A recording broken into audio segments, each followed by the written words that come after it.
They tried to drug her, but one boy's swap ignited a chain reaction of impossible debt, dangerous alliances, and a forced protection detail. What began as a cold transaction in a biker's den would become a fight for freedom and an unexpected love that threatened to burn their world down. If you're new here, subscribe and comment your location. Now let's begin. Look, I didn't do it for you.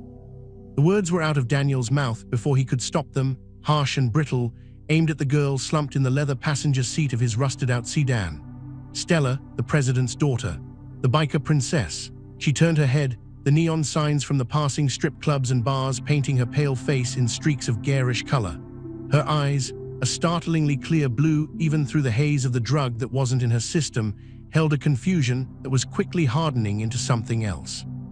"I know," she said, her voice quieter than he expected, not the roar of a Harley, but the sigh of the night wind. "You did it for your old man. I heard the whole thing." Of course she had. The scene in her father's office, a windowless room above the club's garage that smelled of motor oil, stale beer, and imminent violence, was burned into Daniel's mind. Him standing there in his thrift store jacket, hands visibly trembling as he laid out his bargain to mark the anvil Kovac. Stella, slumped in a corner booth, wrapped in a blanket, watching it all unfold with dawning, horrified comprehension. He dragged her from that frat house party, his heart a jackhammer against his ribs. He'd seen the two prospects from the savage suns circling her, their leering smiles, the sly drop of a powder into a red plastic cup. An opportunity presented in a flash of terrible clarity. His father, Paul, was upstairs in their ratty apartment, nursing 2 broken fingers and a debt that was coming due in blood. The sons owned that debt. Daniel saw the swap not as chivalry, but as currency. He switched the cups, let the prospect hand the tainted drink to another girl, and guided the woozy Stella out, the prospect too busy laughing at his own handiwork to notice. Now in the garage, he'd offered his trade to Kovac, his father's debt erased for this one service, a life for a life in a manner of speaking. Kovac, a mountain of a man with a beard like iron filings, had studied him. The silence stretched, punctuated only by the drip of a leaking faucet somewhere. Then a low rumble of laughter. "Kid's got stones, I'll give him that. Calculatin' stones." He leaned forward, the desk groaning. "The debt is 20 grand. You just bought him 5. The other 15, you work it off." Daniel's blood went cold. "How?" "You just volunteered for a new job." Stella's shadow, her personal protector on campus, at her apartment, everywhere the sun's patch can't go easily. You're her civilian conscience. You keep her clean, you keep her in school, you keep her alive. You screw up, you try to run, he didn't finish. He didn't need to. The meaning was in the cold glint of his eyes, in the silent, hulking forms of the other members leaning against the wall. "You report to me every week."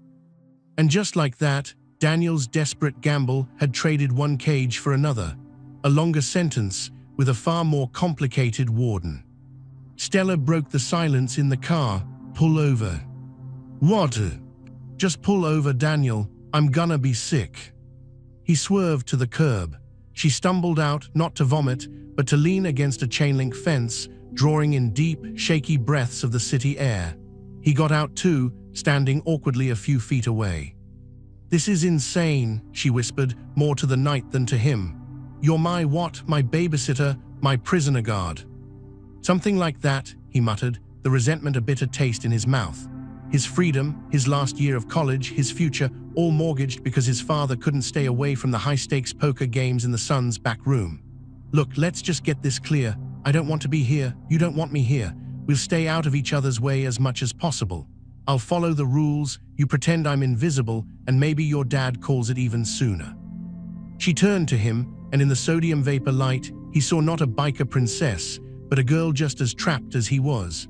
"You think it's that simple? My father doesn't do simple, and now I've got a martyr following me around, hatting every second of it. How is that supposed to make me feel?" "Guilty," he said flatly, "but that's your problem, not mine. My problem is the $15,000 I now owe a motorcycle club." The charged silence between them was thicker than the city smog. It was the spark of 2 live wires thrown together by bad luck and worse decisions. The first week was a tense, miserable ballet. Daniel moved into a spare room at the back of Stella's off-campus apartment, a surprisingly neat, sunlit place filled with engineering textbooks and framed diagrams of motorcycle engines, not the gothic dungeon he'd expected.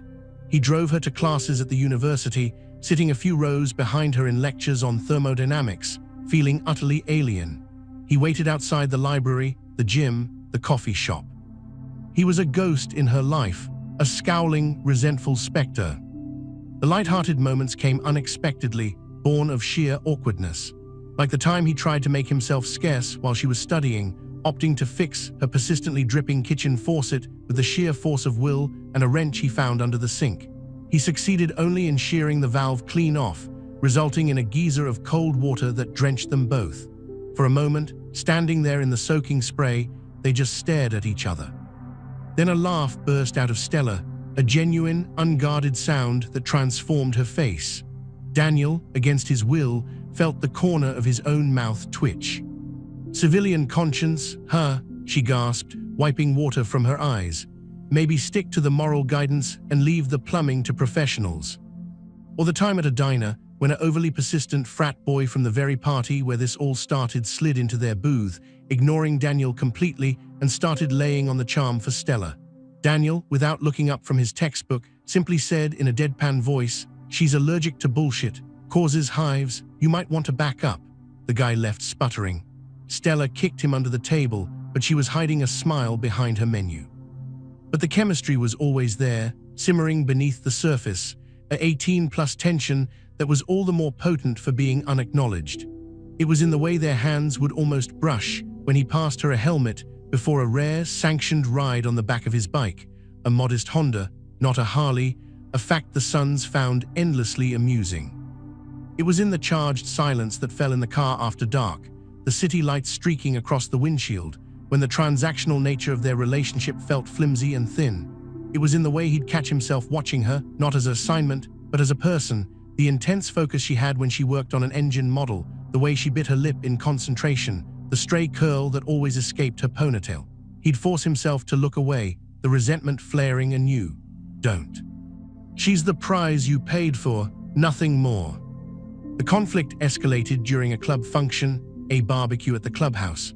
Daniel, in his civilian clothes, stuck out like a sore thumb. He was ordered to stay by Stella's side, a visible symbol of her father's control and his own bondage.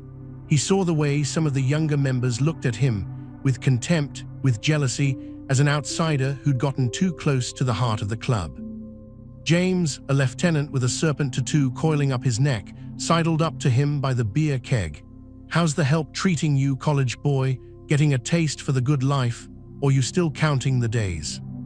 Daniel kept his gaze fixed on Stella, who was arguing with her father by his bike. "I'm just doing my job." "A job no real man should have," James sneered. "A leash holder, she's a Kovac. She belongs here with her own kind, not coddled in some university, trailed by a debt-ridden puppy." Before Daniel could retort, a commotion erupted. Stella's argument with her father had grown heated. Mark Kovac's voice, a low thunderclap, cut through the rock music. "You will not take that internship in Dayton. It's too far, the charter there is weak, I can't protect you." "I don't need your protection, I need a life that isn't measured in CCs and territory lines." Stella shot back, her voice trembling with fury. Kovac's hand came up, not to strike, but in a gesture of finality.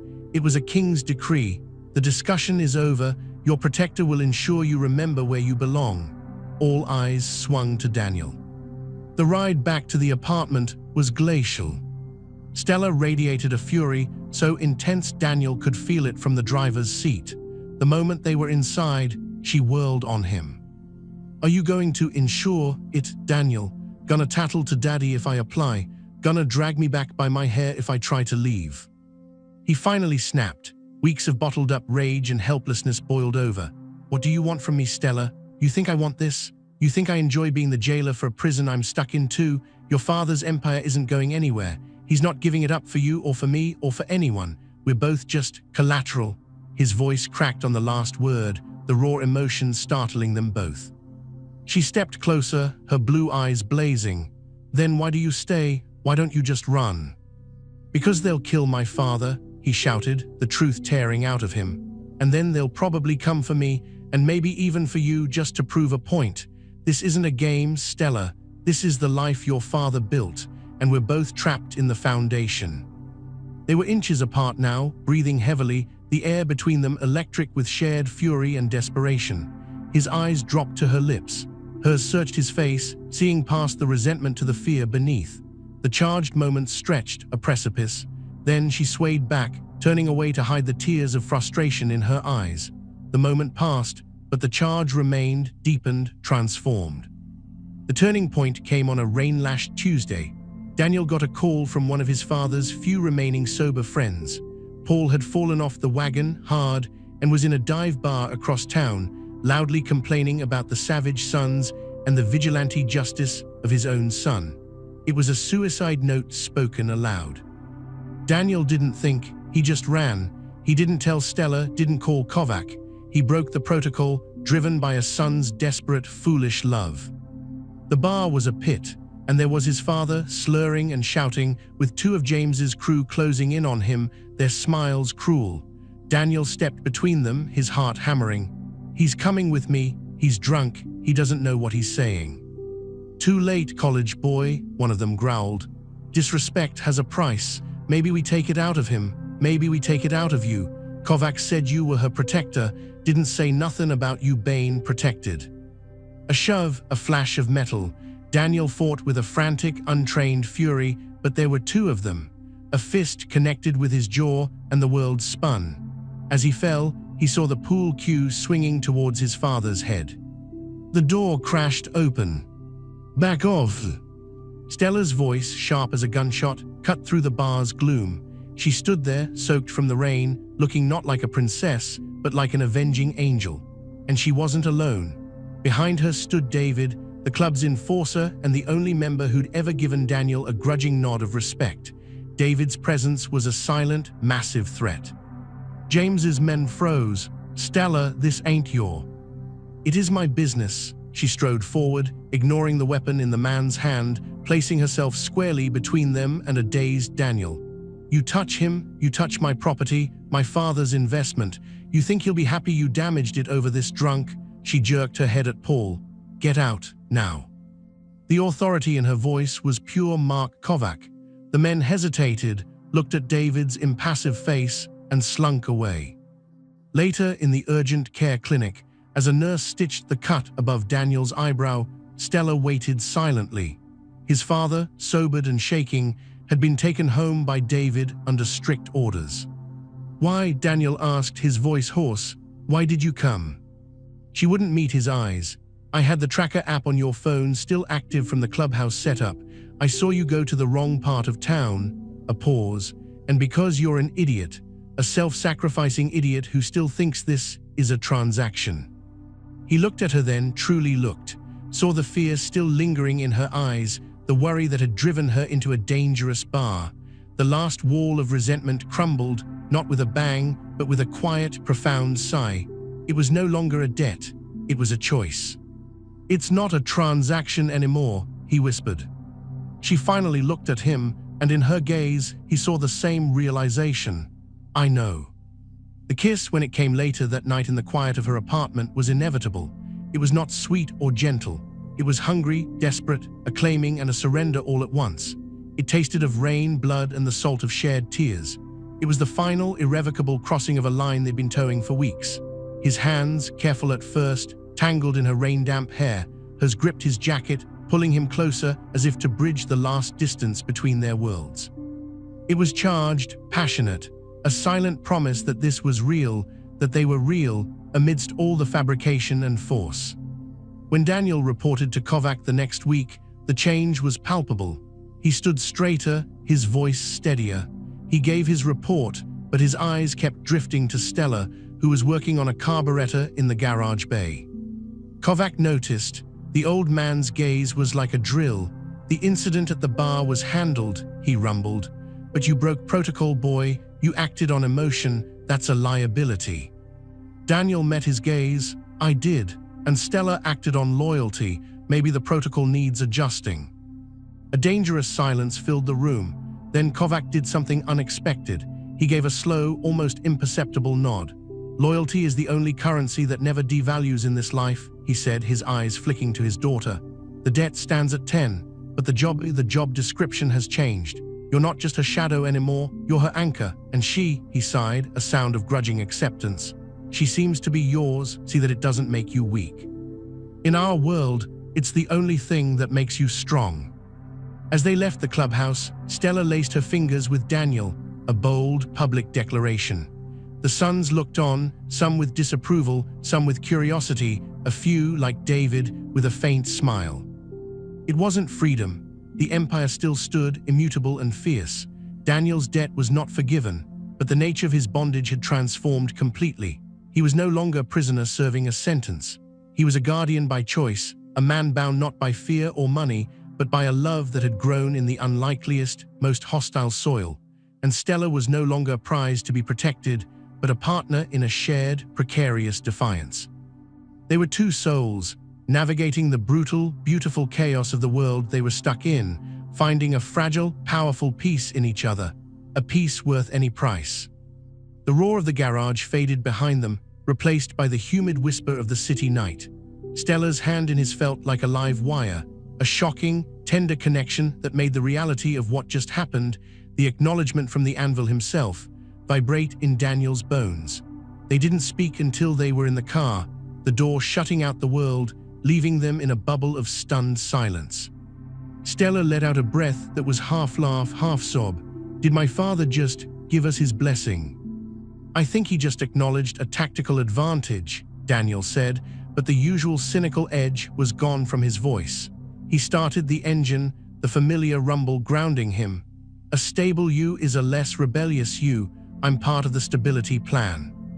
She punched his arm, but gently. Shut up, he called you my anchor. He also said the debt is still 10 grand, Daniel reminded her, pulling out into the traffic. The weight of it was different now, though. It was a number, not a noose. A problem to be solved, not a life to be endured. The new dynamic was a strange, delicate thing. Daniel still drove her to class, still waited, but now she'd save him a seat next to her in lectures. He'd scribble notes, trying to follow the complex equations on thermodynamics, and she'd lean over, her hair brushing his shoulder, and whisper a simpler explanation. It's just energy, Daniel, how things move, how they change, how they find a new balance. She'd say it looking right at him, and the metaphor would hang in the air, warm and intimate. He started learning, not just about heat transfer, but about her. Her dream wasn't just to be an engineer. It was to design cleaner, more efficient engines, to take the raw, mechanical heart of the world she came from and make it better. It was a quiet rebellion he'd never understood until now. His protection became less about surveillance and more about partnership. When a professor with a reputation for being handsy lingered too close after class, Daniel didn't need to loom or threaten. He simply appeared at Stella's side, slid his arm around her waist and said, "Ready to go, babe?" The professor retreated. Later, in the car, Stella had giggled. "Babe, really?" Daniel had flushed. It was the first thing that came to mind. "I liked it," she'd said softly, looking out the window, and his heart had done a slow, heavy somersault. But the world of the savage sons didn't allow for idylls. A week later, the tension they'd left behind at the clubhouse manifested. James, the lieutenant with the serpent tattoo, found them at Stella's favorite indie coffee shop. He slid into the booth opposite them, his presence sucking the cozy warmth from the room. "Stella, college boy." James's smile was all teeth. "Cute date. The anvil know you're using club resources for cappuccinos." "What do you want, James?" Stella's voice was cool, her princess mask sliding perfectly into place. "Just a friendly reminder, the boy's still on the payroll, and payroll has other duties." He tossed a set of motorcycle keys on the table between them. "Delivery, upstate, parts in the saddlebags, needs to be there by midnight." It was a classic prospect's job. Low-level, slightly dangerous, a test of loyalty. It was also a clear message. Daniel's new status didn't elevate him in the club's hierarchy. He was still an errand boy. Daniel reached for the keys, but Stella's hand covered his.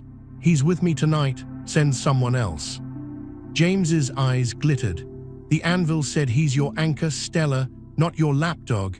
He works for the club, same as the rest of us grunts. Or does he need Daddy's little girl to fight his battles? The insult landed, hot and corrosive. Daniel gently moved Stella's hand. "It's fine, I'll do it." He met James's gaze. "A dress." The ride upstate was a solitary, wind-whipped meditation. The borrowed Harley beneath him was a beast compared to his Honda, a powerful extension of the club's will. He made the delivery, a sealed package he pointedly did not inspect, to a grizzled mechanic in a remote garage, receiving a thick envelope of cash in return. The whole time, his mind was back in the coffee shop, on Stella's defiant face, on the simmering jealousy and contempt in James's eyes. This was the reality. The debt was a chain, and James was always ready to give it a yank. He returned to Stella's apartment just after 1 a.m. The light was on. She was waiting up, curled on the sofa with a textbook, though her eyes weren't moving across the page. "You're okay," she said, the relief evident as she uncoiled and stood. "It was just a delivery," he said, dropping the cash-filled envelope on the counter. The normalcy of the action felt grotesque. "James is trying to provoke you, to prove you don't belong." "I don't belong," Daniel said, the fatigue of the ride and the weight of the night settling on him. He ran a hand through his wind-tangled hair. "Not in that world, I belong here." He gestured vaguely around the sunlit apartment, but his eyes were fixed on her. "With you, in this, whatever this is, but that's not how it works, is it? There's no just you and me. There's you and me and the club and the debt and guys like James forever." She crossed the room until she was standing before him. She placed her hands on his chest, over his leather jacket. "Then we changed the rules." How? The word was a plea. "We finish what we started. We get you out of the debt, not through my father's whims, but for real." Her eyes were blazing with a new, fierce light. "You think I just read about engines? I've been listening to my father's business calls since I was 10. I know how the money moves, the legitimate fronts, the not-so-legitimate ones. James runs a side hustle, custom bike parts, high-end, mostly legal, but he skims. He cooks the books for the club's auto shop, if we could prove it. If we could give my father a reason to clear your debt and put James in his place." Daniel stared at her. This was dangerous. This was playing with fire in a room full of gasoline. "Stella, no, that's suicide, if he found out you were involved." "He won't, not if we're smart. And you're smart, Daniel, and I'm persuasive." A slow, determined smile touched her lips. It was the same look she got when faced with a particularly complex engine schematic. "We're a team, remember, Anchor and, whatever I am, the navigator." "The reckless, beautiful navigator who's going to get us both killed," he murmured, but he was already pulling her closer, resting his forehead against hers. The fear was still there, a cold knot in his stomach, but it was being burned away by the warmth of her conviction, by the sheer audacity of her plan. For the first time, he wasn't just reacting to the club's moves. They were contemplating one of their own. The next few weeks were a thrilling, terrifying double life. By day, they were students, a couple. By night, they were amateur sleuths. Daniel used his access to the club's garage, now grudgingly granted for maintenance on Stella's bike, to quietly observe the inventory, the paperwork left on desks. Stella used her intimate knowledge of the club's rhythms and her father's habits. She'd distract James with questions about vintage carburetors, while Daniel, with his phone camera, would capture pages of ledger books from a slightly ajar office door. The comedy returned, born of their shared, clandestine anxiety. Once, while trying to listen in on a conversation between James and a parts supplier outside the garage bay, they'd had to press themselves into a narrow alcove behind a stack of tires. They were pressed together from shoulder to thigh, their breath mingling in the dusty space. Daniel, trying to focus on the muttered numbers outside, was acutely aware of every curve of Stella's body against his. She looked up at him, her eyes wide, and mouthed, "This is horrible tradecraft." He'd nodded solemnly, then ruined it by sneezing from the dust, nearly giving them away. They'd stifled hysterical, silent laughter against each other's shoulders until the men moved away. The charged moments deepened, now layered with the adrenaline of their secret mission. A stolen kiss in the club's dimly lit parts room, surrounded by the scent of grease and metal, felt like a rebellion in itself. A lingering touch as she passed him a crucial piece of paper under a diner table, their fingers speaking a language of conspiracy and longing. It was more than attraction, it was a forge, welding them together under pressure and shared risk. They pieced together the scheme. James was ordering high-performance parts at club expense, selling them on the black market or to custom builders at a premium, and reporting them as damaged or lost. The paper trail was a shadow, but it was there, a discrepancy of thousands. The night they assembled the final evidence, photographs, copied invoices, a timeline Stella had meticulously constructed, they sat on the floor of her living room, documents spread around them like a battlefield map. The weight of what they had was immense. "This is it," Stella whispered, holding up a forged shipping manifest. "This alone is $5,000. There's at least 20 here total." Enough to clear his debt and then some. Daniel looked at her, at the fierce triumph in her eyes. "What do we do with it? We can't just hand it to your father. James will know it was us." "We don't give it to my father," Stella said, a new, harder edge in her voice. "We give it to David." David, the enforcer, the man of few words and unwavering, brutal loyalty to Mark Kovac. He was old school, valuing the club's strength and integrity above all.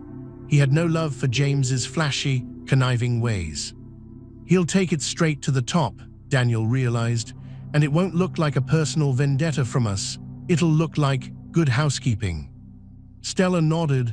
"David respects the club. This is a cancer in it. He'll act." They arranged a meeting in the most neutral territory they could think of, a 24-hour truck stop on the interstate. David arrived alone, a mountain on a motorcycle. He listened in silence as Stella, her voice steady, laid out the evidence. Daniel stood beside her, a silent pillar of support. David's face, usually an impassive rock, darkened as he flipped through the pages. Finally, he grunted, knew he was slick, didn't know he was stupid. He folded the papers and tucked them inside his cut. His eyes lifted, first to Stella, then to Daniel. "This stays between us. You never did this. You never saw this. Understood?" They both nodded. "The anvil will handle it. The debt," he looked at Daniel. "You did a service for the club, a real one, that's worth more than money, but money's the language we speak. It'll be settled." 2 nights later, the clubhouse was closed for a church meeting. Stella and Daniel weren't invited, but they didn't need to be. The aftermath was written in the grim faces the next day. James was gone. No one spoke of him. Rumor passed through the garage in hushed tones, said he'd been given a choice: leave the state and never wear the club's patch again, or face the consequences for stealing from his brothers. He'd chosen to leave. Mark Kovac summoned Daniel to the office. The air was different. The old man looked tired, but his gaze was sharp. "David brought me some interesting reading," he said without preamble. "Seems a problem solved itself. Loyalty again." He leaned back, the chair creaking. "The debt is cleared. You're square with the club." The words should have felt like a dam breaking, a flood of relief. And they did, but they also left Daniel oddly unmoored. The central, terrible fact of his life for the past months was just gone.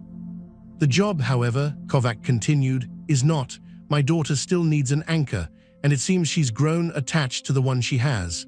You want out? Now's the time. Clean break. You walk away, go back to your life."